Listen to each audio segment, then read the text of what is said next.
Well, hello everyone. Welcome to another live stream on History by Podcast. And today I'm joined by Mark and Mattison. Today's video is based on his book titled The Gospel of Judas, the Sarcastic Gospel. And I have the Amazon link to purchase the book in the description below, and it will be also in the pinned comment after the stream. So welcome back to the show, Mark. It's been a while. Thank you. It's good to be here. Yeah, it's good to have you back on. So for starters, I'd like to ask you, what is the Gospel of Judas for those that are unfamiliar with this text? The Gospel of Judas is a text that, up until very recently, was known only by a single reference by Irenaeus of Lyon at approximately the year 180, who described it in his 5-volume work Against Heresies. He just wrote a little paragraph about it, describing briefly its contents and criticizing it. And that's really all that we knew about it up until very recently. So in the 1970s, the manuscript surfaced, and the story behind the manuscript itself is very detailed and quite interesting. But long story short, this codex that the gospel was included in went through various hands and was mishandled by decades by antiquities dealers until it was finally purchased and responsibly restored the earlier part of this century by the Menaeus Foundation. It was purchased by Frida Chacos, and hence we call it the Chacos Codex.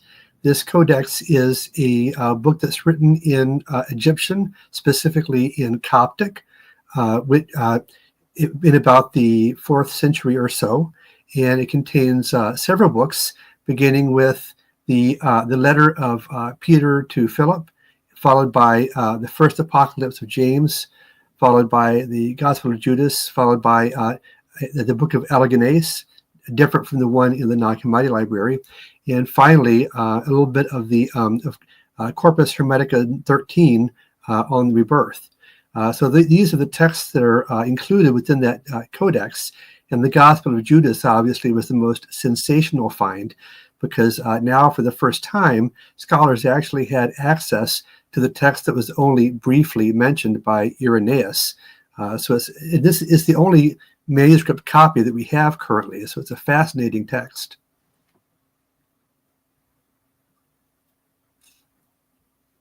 Does it portray Judas as a hero or a villain?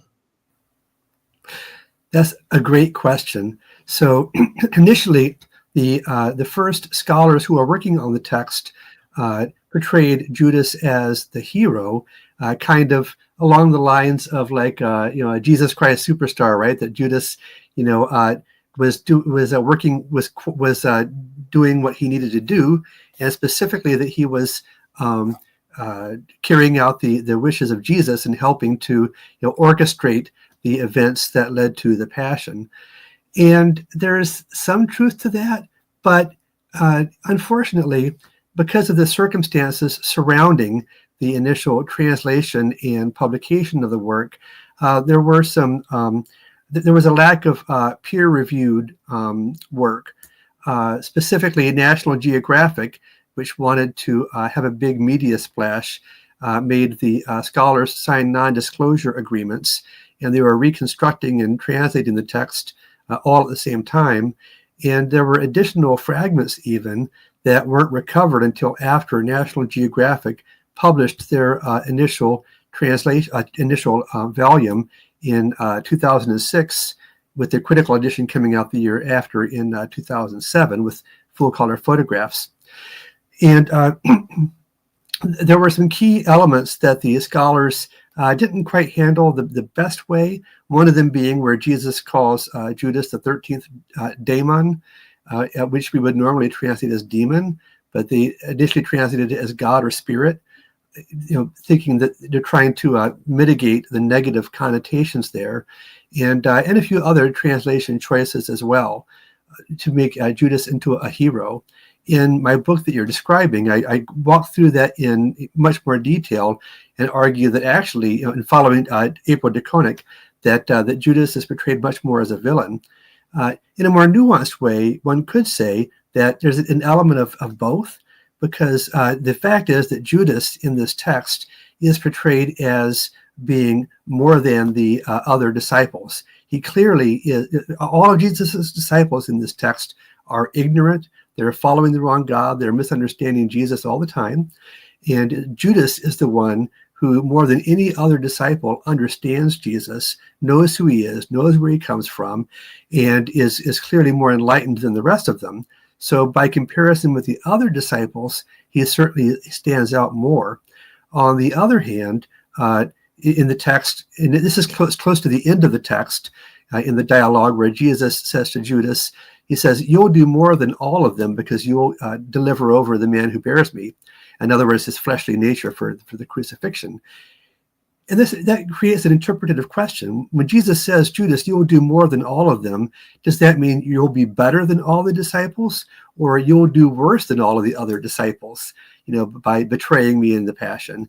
There's a little bit of an ambiguity there. To a certain extent, both things are true. Judas is better than the other disciples in this text, and yet at the same time, he's clearly a tragic figure as well, who is being shown these revelations to understand his place in the salvation drama, even though he's not going to be able to ascend with the generation above the realms.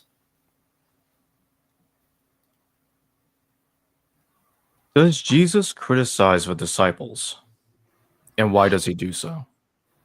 Yes, yeah, very clearly. Jesus mocks the disciples. He laughs at them for following the wrong God, doing what their God wants them to do, which they think is right. The way that they celebrate communion, for instance, at the beginning, and portraying them as corrupt priests, leading people to sacrifice. The backstory behind this is that, and most scholars will agree with this, that the Gospel of Judas, which was originally written in Greek in the 2nd century, it would have had to have been before 180 when Irenaeus referred to it, that the context of this Greek Gospel in the 2nd century was the background of conflicts within the church and strong criticism of 2nd century church leaders who traced their apostolic authority back to the 12. So it seems the criticism of the disciples in the Gospel of Judas appears to be a thinly veiled criticism of 2nd century church leaders as being corrupt and as misleading people away from the true message of Jesus. Who is Saklas or Saklas? Yes, so that figure and that name appears in other Sethian texts, of which this is one, as a description of the creator God of Israel, who in this particular genre of literature is basically portrayed as a lower God, an ignorant God who thinks that he's the only God. That I'm a jealous God because there's no other God than me, he believes. And this God is ignorant at best and nefarious at worst. And in fact, in the whole Takos Codex, there are descriptions of this, of the demiurge. But in this particular text, as you say, he's described as Saklas, a name that we find in this Sethian literature as well as others. I mentioned earlier that Judas recognized Jesus and where he came from. He says early on, that Jesus comes from Barbelo, the first emanation, which also is the first indication that we're talking about a text that's within the literary trajectory of Sethian Christian literature. And in this literature, this demiurge is basically the god of Genesis, is essentially the devil, who's misleading people and whom is the subject of the apocalyptic judgment described at the end of the book. Does the Gospel of Judas talk about who Jesus' father actually is? It's distinguishing him from being the son of Saklas. Saklas, who is, as you just mentioned, is the god of the Old Testament, who is being identified as the devil. So what of Jesus' actual father?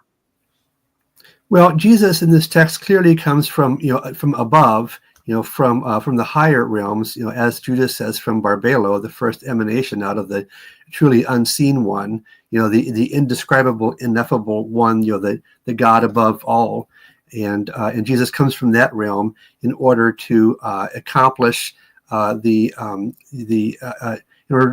redemption, on behalf of those who are of the seed of Seth, or the generation of Seth, the those who follow his ways. And interestingly, sometimes people describe the Gospel of Judas as downplaying the significance of Jesus' death on the cross, which isn't precisely true, because the cross does play, or the crucifixion of Jesus does play, an important role in this text. Hence the importance of the role of Judas in engineering that by handing him over to the authorities. But the kind of redemption theory we have going on here is what some scholars might call the classic theory of atonement, or the Christus Victor theme. The theme of Jesus overcoming the powers of evil in an apocalyptic context, through his death on the cross, or through his human nature's death on the cross. So it really is kind of a not necessarily a ransom theory, but the Christus Victor theme of Christ victorious once he is crucified. What does it say about the spiritual world? So the Gospel of Judas has a lot to say about the spiritual world, and what it has to say is not unique to the Gospel of Judas. In fact, several of the components, including the important numbers 12 and 72, and the enumeration of the heavenly beings, is also reflected in other texts, including Eugnostos and on the origin of the world. And those numbers 12 and 72 are also featured in the Cosmogony of the first Apocalypse of James, which is the second book in the Chacos Codex. And it essentially is an effort to describe both the evolution of the spiritual heavenly world, and to provide an explanation for suffering and evil. And it does this by walking that fine line between understanding God as truly indescribable, ineffable, unseen, beyond all understanding on the one hand, and on the other hand, the reality of a variety of elements in the world, including a lot of suffering. So how do you get from a good God to a world of suffering? That's essentially, and it's basically the question of theodicy, right? Theodicy, from the words meaning the righteousness of God. The question being, how can God be a good God if God permits evil and suffering to exist? And so that's at bottom, the question really that's being addressed by all of this: how we figure out how we get from the unseen, truly good God to suffering in the world perpetrated by the various rulers, both earthly and spiritual. Specifically, again, if we think about the 2nd century and times of persecution, and especially suffering under the auspices of the Roman Empire, and we talk about the rulers in these Sethian texts, like the Gospel of Judas. Who are these rulers? Well, as in Paul, these rulers can be both the earthly authorities, the governors and the imperial forces that enforce the imperial will, and inflict suffering and persecution on people of faith. But it can also be used to describe spiritual forces that are behind these earthly figures, kind of like working through them, if you will. So the that kind of that kind of dynamic. Those are some of the things that play into this whole description of how we get from the one God on the one hand through these emanations and coming down closer to the material world, and then the creation of the material world and the formation of the human Adam and Eve through Sockless and Nebro and the other archons and rulers and so on. What do Jesus and Judas say to one another? So initially, Judas emerges in the text after Jesus has arrived to talk to his disciples. And the entire context of the Gospel of Judas is just like a week before his death. Kind of the entire text takes place within that time frame. And he shows up at the beginning and criticizes his disciples right away for the way that they're carrying on, the way they're practicing communion. And then Judas stands up and says that he understands who Jesus is. And Jesus says, well, you've perceived rightly here. I'm going to come aside. We're going to have a conversation. You and me are going to have a chat. And I'm going to reveal some things to you. And through the course of the gospel, Jesus provides several revelations to Judas, always with the express intent to enable him to understand what his place in all of this drama is, not so that he'll ascend to the kingdom. What he will do is he'll become the 13th ruler over the others, kind of like ruling over the fallen creation, but he himself is not going to ascend to the highest eternal kingdom. So there's a tragic component to Judas. But the vast majority of it is Jesus imparting these revelations to Judas. There is also a fascinating, I don't know if to call it subplot, but a fascinating component to this text where first the disciples relay to Jesus a dream that they had, and Jesus interprets the dream in a way that shows that the disciples are clearly in the wrong. And then Judas also later on shares a dream with Jesus. Both dreams involve a big house or specifically a temple. And Judas shares his dream with Jesus, and Jesus explains the dream to Judas as well. Again, that doesn't have a happy ending for Judas either.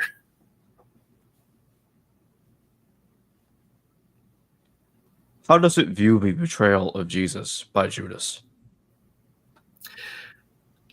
It's a great question, because there are some elements where it's not quite as necessarily as clear as we would like it to be.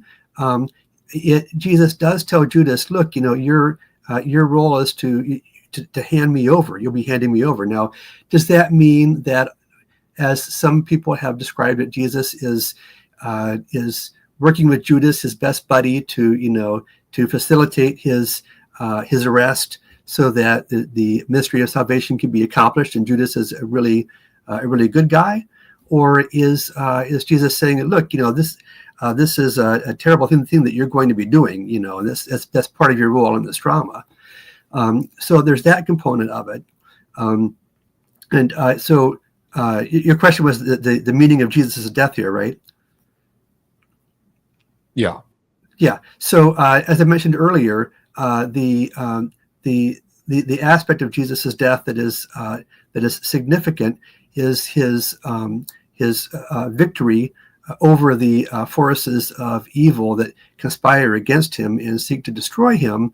That although his human nature is destroyed on the cross, that nevertheless he emerges victorious, and through this the earthly powers and the spiritual forces arrayed against Jesus and the generation of Seth are overthrown. And that's clearly the apocalyptic component to it, if that makes sense. And my final question, when was this text composed? So again, there's widespread agreement that the text was originally composed in Greek in the 2nd century, and then it was later translated.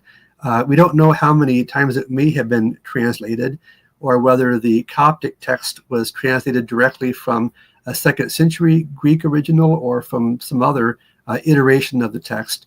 but the only surviving copy we have right now is that Coptic text that's preserved in the Chacos Codex, which was copied in approximately the 4th century in Egypt.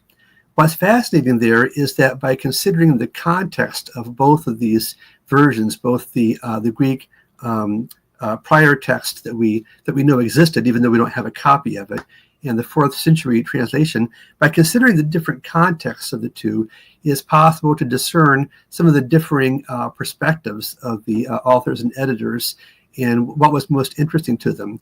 As I mentioned earlier, for the 2nd century context, clearly there's intended a severe criticism of quote-unquote Orthodox church leaders in the 2nd century who are claiming apostolic authority for what they're preaching.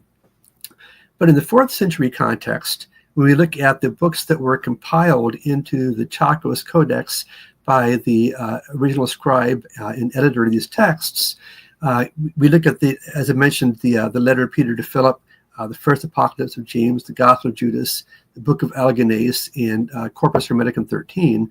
If we look through all of these texts and look for commonalities, we see a number of themes that emerge. One of those themes is the obstacles of spiritual powers that keep us trapped in this cycle of violence and in suffering and those sorts of things in this world. That's clearly a concern of the editor. And the Gospel of Judas names several demons. Demonology is an important aspect of this codex.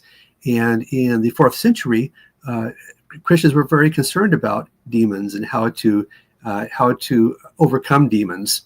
In fact, I'm currently just finishing up my translation of the entire Chacos Codex that will be coming out next year. And the working title is something like Overcoming Our Personal Demons, because when we talk about demons, quote unquote, we can think of that as a multivalent term. In these texts, the demons are, yes, these spiritual forces that seek to subjugate, the human species. But sometimes these demons are described in more abstract ways, as in the Gospel of Mary, where they're named, and even in the Book of Algenes, with names like anger and wrath and fear and those kinds of things. So these demons, we might think of them as the demons of like anger and anxiety and addiction and those sorts of things. Overcoming these obstacles in our lives by breaking the cycle of violence and breaking the cycles that keep us tied down and seeking spiritual release and liberation. And spiritual liberation is a strong message behind all of these texts. So I know that I've covered a lot of material there, and perhaps I don't know if I've been entirely clear or if other questions may have arisen as I've gone through this pretty dense description, but that's kind of it in a nutshell. Well, thank you for joining me today, Mark Mattison. Thank you. And I'd just like to remind everybody real quick that the link to purchase the book will be in the description below and in the pinned comment. Hello viewers, thanks for watching this video from the History Valley YouTube channel. Please don't forget to subscribe and hit the notification bell. And if any of you wish to further support this channel, please consider checking out this channel's Patreon page and becoming a patron. And or donate through PayPal or through Super Chat during your live stream. Thank you.